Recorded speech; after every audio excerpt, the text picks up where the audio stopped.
Boker Tov, continuing with Halachot of Lashon Hara where we left off.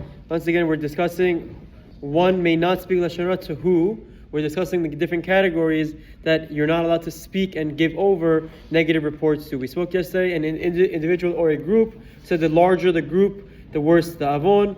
Then another one is one's relatives. That was also we spoke about yesterday. Now today continues the Chafetz Chaim and discusses even one's spouse.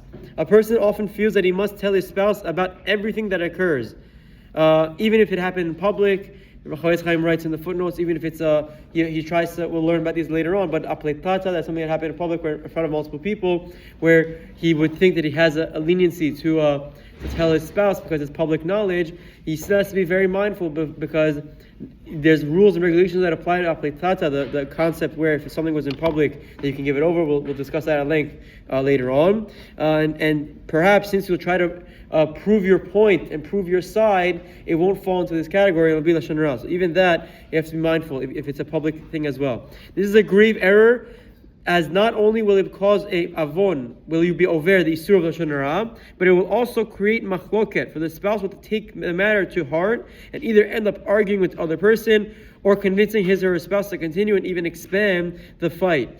Therefore, one must be careful not to involve a spouse in matters that may lead to Lashon Hara at all. Again, this is extremely difficult, it's very, very hard, because we know one of the love languages today is quality time, and usually quality time involves conversations and being present and giving them a time of day. But we have to be mindful, both the husband and wife, that the trick is don't speak about people, speak about ideas, speak about concepts, about Torah and mitzvot. That's how you can take up most of the time. But again, you have to be mindful that Lashon Hara applies to one's spouse, and we need to work very, very hard to master that art.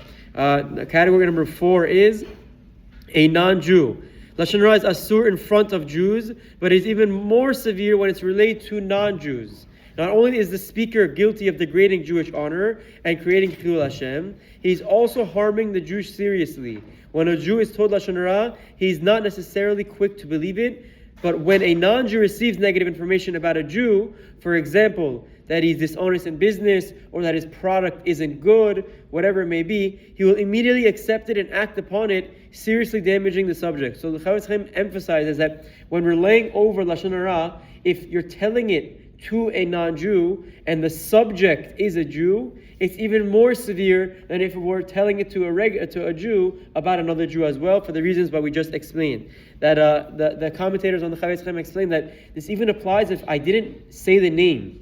If I didn't say who I'm talking about, I just say over to a non-Jew that this person, that there's a Jew that is very bad, that is very dishonest, that is a thief, that is a lie, whatever it is, that's very severe because you're creating a Chilul Hashem in the eyes of the non-Jew about the Jew. So how much more so all of the people in media where they run to degrade and put down Jewish people. Obviously, you have to be very mindful and very careful when you're relaying information to non-Jews what that is. And you can finish off with this. Rechilut too is asur even if relating it to non-Jews.